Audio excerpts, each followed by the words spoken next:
서울광역방송센터입니다. 서울 중구 성동구 갑에서 공천 배제당한 임종석 문재인 정부 대통령 비서실장이 오늘 기자회견을 열어 참담하다, 왜 이렇게까지 하는지 납득이 되질 않는다, 이재명 대표 홀로 국민 마음을 얻을 수 있는지 묻고 싶다며 공천 배제 결정을 재고해 줄 것을 촉구했습니다. 자신의 거치는 그 답변 여부에 따라 다시 말씀드리겠다고 했는데, 여의도 초대석 임종석 전 실장 공천 배제에 담긴 행간의 의미와 향후 파장 등을 신경민 새로운 미래 책임위원과 함께 짚어보겠습니다. 의원님 어서 오십시오. 네, 안녕하세요. 일단 오늘 임종석 전 실장 기자회견 어떻게 보셨나요? 뭐 예상은 여러 가지로 있었습니다만은 네. 저는 개인적으로는 특별한 메시지를 담지 못할 거 아니냐라고 생각을 했어요. 그렇게 네. 예상을 했는데 제 예상이 불행하게도 맞았습니다. 이제 어떤 언론이나 네. 정치 관계자들은 오늘 뭐 굉장히 센 발언이 나오지 않겠느냐라고 예상을 했어요. 네. 근데 임종석 전 실장의 그 개인적인 성향이나 지금까지 보여왔던 여러 가지 그 궤적으로 봤을 때 네. 아마 저는 제가 예상했던 것보다 지금 훨씬 약한 모습을 보였는데. 애초에 그럼 뭐를 예상을 하신 건가요? 아니면 이 몇 가지 가능성밖에 없죠. 네. 송파갑을 가지 않겠다고 그랬으면은 불출마를 선언하거나 아니면은 뭐 다른 정치적 선택을 할 수밖에 없는 상황이거든요. 다른 게 아니면 뭐 뭐가? 신당으로 가겠다거나 내가 어디서든 간에 무소속으로라도 출마를 하겠다랄지. 지금 성동에서 출마를 하려면 무소속 출마밖에는 지금 없어 보이거든요. 그런데 지금 오늘 보여준 것은 관계자들이 보기에는 이거 허나마나한 뭐 하려고 기자회견을 했냐라는 의문이 자연스럽게 나올 수밖에 없는 이런 걸 보여줬거든요. 그래서 안 하느니만 못한 기자회견을 했다, 좀 그렇게 봅니다. 평가가 상당히 박하시네요. 아니 지금 이재명 표 공천은 지금 여러 가지 특히 광주 지역을 중심으로 그 시발이 됐습니다마는 이건 뭐 너무 분명해요. 총선에서 이기기 위한 공천이 아닙니다. 이건 완전히 용병 선발 시험입니다. 그게 무슨 말인가요? 그러니까 지금 방탄이 중요하잖아요. 네. 그러니까 총선에서 승리하겠다는 공천이 아니에요. 가령 성동에서 승리하려고 그러면은 미워도 이 임 실장을 공천하는 게 맞죠. 근데 그게 아니잖아요. 이것은 하여튼 무조건 방탄을 위해서, 그리고 방탄을 넘어서서 앞으로 당권과 대권 행보를 하기 위해서는 그게 뭐 떡잎이 됐건 새순이 됐건 꽃잎이 됐든지 간에 다 잘라내겠다라는 공천으로 지금 이미 방향을 잡았고 그 방향으로 이미 걸어가고 있고요.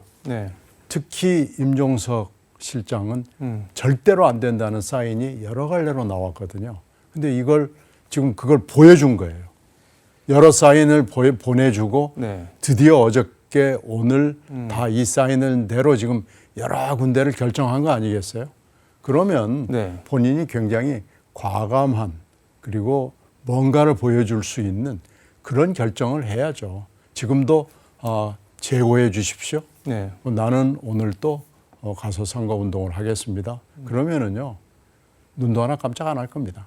눈도 하나 깜짝 안 하나요? 이건 뒤집을 수가 없는 결정이고, 더군다나 임종석 실장에 관한 것은 이것도 물론 여러 가지 예측은 있었습니다만은 저는 예측하기를 다른 사람은 모르지만 임 실장은 절대로 안 된다라는 거고요.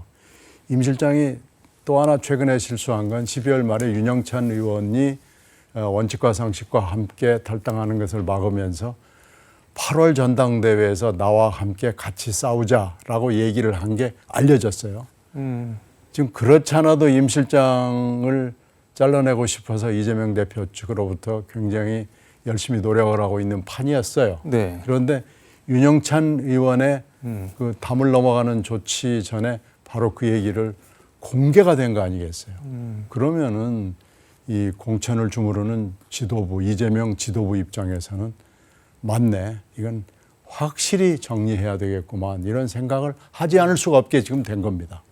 근데 2월 4일 날 양산 문재인 전 대통령 사저에서 이제 이재명 대표가 만났을 때 그때 뭐 막걸리도 한 잔 같이 하고 뭐 명문 정당 뭐 이런 얘기도 하고 그때 문 전 대통령이 그래도 임종석 전 실장 정도 포함해서 한 3명 정도는 뭐 좀 공천을 주시라 뭐 이런 얘기도 개별적으로 했다고 하고 이해찬 전 대표도 임종석은 중성동갑 줘야 된다 뭐 그런 얘기를 했다고 하고 그럼 이해찬 문재인 전 대통령까지 그냥 어떻게 보면 싹 다 뭐랄까 뒤통수를 맞은 모양새인 거잖아요. 뒤통수가 아니고요. 네. 이미 지금 길은 그쪽으로 가 있어요. 방탄입니다. 이번 민주당 공천의 제1 목표는 네. 제2, 제3 목표도 마찬가지입니다. 방탄입니다. 방탄 용병 선발이에요. 그러니까 문재인 대통령을 의례적으로 네. 예의상 그리고 표를 얻기 위해서 만날 수 있죠. 네. 그 이해찬 대표가 지금 아마 이제 급하게 만났을 때는 여러 가지 들려오는 소리가 좋지 않으니까 만났을 텐데 그 얘기가 들어야죠. 듣는데 그걸 실행하는 것은 전혀 다른 차원의 얘기고요. 지금 여러 가지 상황으로 봤을 때 이제는 문재인 대통령이나 이해찬 전 대표의 목소리가 이재명 대표의 귀에 들어가지를 않을 겁니다. 더군다나 작년 9월에 네. 체포동의안이 가결이 됐잖아요. 네. 구사일생으로 판사에 의해서 영장이 기각됐으니까 그렇죠. 만약에 그때 이재명 대표가 구속됐다고 판단해 보십시오. 그 가정을 해보면 정치 생명이 끝이에요. 벼랑 끝에 갔다가 겨우 유턴해서 살아나왔기 때문에 네. 그때 이미 사실 지금의 여러 가지 상황은 예고가 돼 있었던 거고 지금의 그 뒤에 쭉 벌어졌던 일, 특히 또 최근에 벌어졌던 일을 종합해 보면 네. 이미 길은 외길이고요. 이 길은 유턴이 없는 길입니다. 아니 근데 뭐 비명계 의원들 다 잘라낸다고 해서 방탄이 되나요? 그러면은? 그것은 물론 핵심적인 질문이기는 한데요. 네. 오히려 지금 이렇게 보는 것 같습니다. 다수 정당이 될 가능성은 있다고 보는 것 같아요. 왜 그러냐면 윤석열 정권 심판이라는 목소리가 이 공천이 지나가고 나면은 이제 3월 달에는 온 나라에 울려 퍼지게 되면 총선을 어떻게든지 이끌고 나갈 수 있다라고 판단할 수 있죠. 야당의 입장에서는 그렇게 판단할 수 있죠. 정권 심판론으로 지금의 그 공천 파동은 그 목소리를 덮을 수 있다고 보고요. 그러니까 믿는 구석이 있는 거죠. 윤석열 정권을 이재명 대표는 믿는 거고요. 윤석열 정권은 또 이재명 대표를 믿는 거고요. 서로 믿으면서 이번 총선이 굴러가는 건데요. 매우 흥미롭습니다만은 국가를 위해서는 저는 바람직하지 않다고 봅니다. 뭐 어떻게 됐든 그럼 뭐 민주당이 과반 일당은 할 수 있을 것 같다고 보시는 건가요? 그렇게 낙관을 하는 사람들이 있는데요. 저는 매우 어렵다고 봅니다. 이게 이제 이재명의 민주당으로 정권을 견제할 수 있느냐, 이재명의 민주당으로 정권 교체를 할 수 있는 것이냐라는 문제가 아마 본격적으로 화두가 될 겁니다. 근데 같은 질문인데 가령 말씀하신 대로 민주당이 과반 일당이 안 되면은 뭐 체포동의안 뭐 이런 문제부터 시작해서 뭐 아무리 똘똘 뭉친 이재명 당을 만들었다고 해도 방탄이 국회에서 안 되는 거 아닌가요? 법원은 둘째치고. 그 이제 비례대표제를 잘 들여다보시면 그 비례대표제도 이번에 그렇게 이 비례대표제가 흘러가는 것도 그것과 관련이 있는데요. 일단 어떻게든지 일당은 만들어 보겠다는 생각을 하고 국민들이 지금 쉽게 이 공천 파동을 잊어버릴 수 있다고 보는 거 아닌가 싶은데요. 그러니까 지금 이 문제가 과연 덮어질 수 있는 문제인지 저는 좀 매우 의심스럽게 보는 게요. 이걸 이제 아마 덮기 위해서 친명의 핵심이라고 하는 분들 중에 몇 사람을 친명을 정말로 아픈 손가락을 잘라냈다라는 모습을 보이면서 이걸 덮으려고 그럴 거예요. 근데 그거 과연 덮여질까? 그러기에는 지금 이 정도로 노골적으로 한쪽 사람, 특히 방탄이라는 목적을 위해서 일사불란하게 공천하는 경우는 저도 처음 보고 대부분의 사람들이 처음 보는 것이기 때문에요. 쉽게 잊혀지지 않을 겁니다.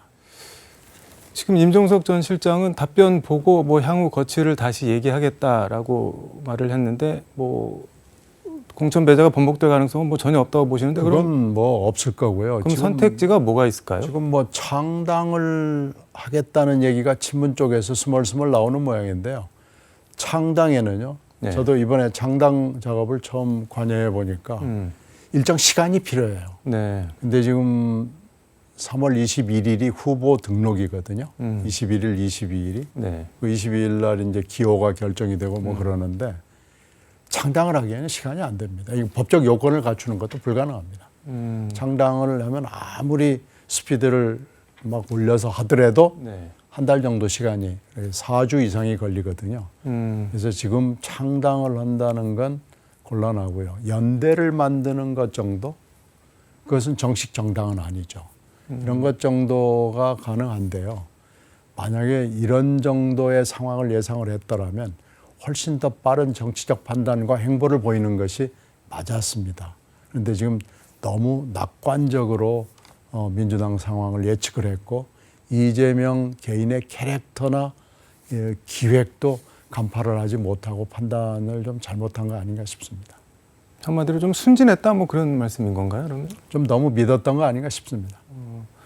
만약에 뭐 너 창당을 하게 되면은 새로운 미래로 통으로 같이 할 가능성 같은 건 혹시 있을까요? 그 가능성은 뭐 열려 있죠. 새로운 미래 입장에서는 만약에 저분들이 함께 하자고 그러면은 그건 저희들은 뭐 언제든지 열려 있고요. 그리고 뭐 모르는 사이도 아니고 함께 민주당에서 같이 오랫동안 했던 분들이고 생각하는 것도 비슷하고 이러기 때문에 함께 하는 데는 전혀 문제가 없고요. 이낙연, 김종민 공동대표도 그 부분에 대해서는 언제든지 환영하고 같이 할 수 있다는 거에 대해서 열린 마음으로 보고 있습니다. 근데 오늘 기자회견 질의응답에서 이제 뭐 이런 질문이 나왔는데 뭐 일각에서 그 말씀하신 당권 도전, 친문계 당 장악을 우려해서 공천 배제됐다는 얘기가 있다. 임종석 실장한테 그렇게 물어보니까는 총선 잘못되면 모든 것이 끝나는데 총선 패배하고 민주당 간판을 유지할 수 있겠냐 그런 질문 아무 의미 없다. 뭐 이렇게 얘기를 했는데 이거는 뭐 해석하기 따라서는 총선 잘못되면은 뭐 이재명 당이고 뭐고 다 물러나라 뭐 그런 포석 같은 거 아닌가요? 총선이 만약에 정말로 나쁜 성적표를 받는다면은요. 그 이제 매석일지는 뭐 여러 가지 판단이 있을겠죠. 하여튼 정말 국민들 누가 보기에도 이것은 도저히 성적표가 아니고 과락이다라는 정도 수준의 성적을 받는다면은 이재명의 민주당은 존립 자체가 쉽지 않습니다. 더군다나 이재명 현재 대표의 사법 리스크는 그게 검찰 수사가 됐건 재판이 됐건 또 재판에서 가령 실형이 선고가 되어버리면 그럼 매우 어렵거든요. 그리고 선거법 재판도 있거든요. 이렇게 따지면은 민주당의 미래는 몇 개의 겹으로 굉장히 힘들어질 거예요. 더군다나 지금 현재 공천 파동을 이렇게 들여다보고 있으면은 거기에 수사를 받아야 될 대목들이 불끈불끈 보입니다. 이것을 검찰이 그냥 넘어갈 수 있을까도 매우 의심스럽습니다. 지금 현재 여론조사 기관이 하는 걸 알죠. 여론조사 기관 자격이 없는 여론조사 기관이 선관위원장도 모르게 들어와 가지고 그러니까 기왕에 있는 대표의 사법 리스크 특히 선거법 재판, 수사 그리고 여기에다가 공천 파동 이렇게 되면은 지금 몇 겹의 그 어려움이 민주당에 닥칠지 알 수가 없는 상황이거든요. 만약에 거기다가 성적표까지 이건 안 되겠다라는 정도가 되면은 민주당의 앞날은 정말 힘들어집니다. 이것은 생각하기도 싫거나 어려울 정도의 상황이 될 수도 있습니다. 그 말씀하신 대로 뭐 선거 패배하고 뭐 존립 자체가 위태로워지면은 민주당이 그 임종석 실장이 그냥 가만 남아 있으면은 그냥 자연스럽게 뭐 접수 비슷한 걸 할 수 있게 되는 거 아닌가요? 뭐 그건 모르죠. 그렇게 안 될 수도 있습니다. 만약에 더 훨씬 어려운 상황이 된다면은 무슨 어느 한 세력이 접수를 한다거나 뭐 안 한다거나 뭐 이런 정도의 문제가 아니고요. 지금 현재로서는 예상하거나 예측할 수 없는 여러 가지 사태가 벌어질 수 있습니다. 진짜 뭐 당 간판 내리는 일이 있을 수도 있다, 그 정도까지 보시는 건가요? 당을 완전히 새로 만들어야 되는 상황이 올 수도 있습니다. 그것도 쉽지 않다고 봅니다. 이낙연 대표가 페이스북에 그 임종석 실장한테 마음의 위로를 전한다면서 오늘 일은 4월 총선 이전부터 이후까지 이어질 민주 세력 재편의 역사에서 중요한 한 페이지가 될 것이다라고 했는데, 민주 세력 재편, 이게 무슨 말일까요? 글쎄, 아까 제가 쭉 설명해 드린 거하고도 일맥상통할 텐데요. 네. 지금의 이재명 민주당은 민주당이라고 얘기하기가 힘들 정도의 행태를 보였거든요. 그래서 지금 정권 심판을 할 수 있겠냐, 이래가지고 어떻게 하겠냐. 이건 정치적인 배신입니다. 이건 정치적인 반역이고 역사에 대한 기여가 아니고 역사에 대한 어떤 배신이라고도 볼 수 있을 정도로 민주당이 이런 모습을 계속 보이게 되면은 당이 앞으로 어떤 모습을 보일지 짐작이 되질 않습니다. 새로운 미래 상황은 요즘 좀 어떤가요, 그런데? 지금 이제 공천 작업으로 들어가기 시작했고요. 지금 현재 공천 신청을 받고 있습니다. 지역구도 그렇고요, 비례도 그렇고요. 그리고 지금 특히 호남 지역을 중심으로 해서 공천을 거의 다 지금 하려고 하는 계획을 세우고 있거든요. 그래서 호남 지역 지금 민주당의 공천 상황도 굉장히 열심히 모니터를 하고 있는데요. 네. 이게 좀 이상하다라는 느낌을 줄 수밖에 없는 상황 아닌가 싶습니다. 현역을 배제하면서 그러면은 지금의 현역보다 더 좋은 사람을 집어내야 되거든요. 이건 그러니까 물레방아가 물을 돌아가는데 네. 말하자면 옛 물을 흘려보내면서 좋은 물을, 맑은 물을 흘려서 들여보내야 주는데 과연 그것이 그런가? 찐명이나 친명이나 신명이 아니면은 여기에 발을 붙일 수가 없는 이런 공천을 하고 있지 않나 싶습니다. 이렇게 되면은 이번 민주당 공천의 실체가 드러나게 될 것이고, 새로운 미래가 정말로 새로운 인재로 시민들의 눈높이에 맞출 수 있는 그런 인재를 가지고 선을 보였을 때 저희들은 충분히 여러 가지를 판단을 받을 수 있을 거라고 자신합니다. 근데 여론조사 지금까지 나오는 거 보면은 그렇게 썩 뭐 눈에 띄게 좋은 거 같지는 않은데. 지금 별로 좋지 않습니다. 그건 뭐 거짓말을 할 수 없는 거고요. 별로 좋지 않습니다만은 지금까지 민주당 공천의 흐름을 보거나 앞으로의 여러 가지를 예측해 봤을 때 저희는 시민들에게 만족할 수 있는 공천을 할 수 있다고 생각합니다. 그래서 한 몇 석 정도를 목표로 하고 계신 건가요, 그러면? 전체적으로는 교섭단체 이상을 해야죠. 그래야 이 여의도의 양당 정치를 깨트리고 새로운 정당이 새로운 정치를 선보일 수 있는 그런 모습을 보여줄 수 있습니다. 알겠습니다. 시간이 거의 다 돼갖고 뭐 앞으로 계획 같은 거 마무리 말씀 겸 해서 듣도록 하겠습니다. 지금은 이제 공천으로 여러분들에게 말씀을 드릴 수밖에 없고요. 저희들도 열심히 메시지를 준비하려고 그러니까요. 잘 들어주시고, 그리고 정치의 미래, 이게 곧 대한민국의 미래고 광주의 미래고 호남의 미래고 그리고 정치의 미래이기 때문에 이번 총선은 다른 총선하고는 분명하게 다릅니다. 이렇게 시끄러운 총선, 이렇게 시끄러운 공천은 저도 처음 보고 일반 국민들도 처음 보는 거 아닌가 싶습니다. 그래서 이번에 뭔가 좀 새로운 정치, 새로운 미래가 펼쳐지기를 기대합니다. 근데 이낙연 대표와 새로운 미래가 말씀하신 대로 정말 광주, 대한민국의 새로운 미래가 될 수 있다고 보시나요? 그런 뭐랄까 역량이랄까 여건이 된다고 보시나요? 저희들은 일단 열심히 노력하는 것밖에는 길이 없고요. 그걸 호남에서 시작할까 생각합니다. 알겠습니다. 오늘 말씀 여기까지 듣도록 하겠습니다. 시간 내주셔서 고맙습니다. 고맙습니다. 지금까지 서울광역방송센터에서 신경민 새로운 미래 책임위원과 함께 전해드렸습니다.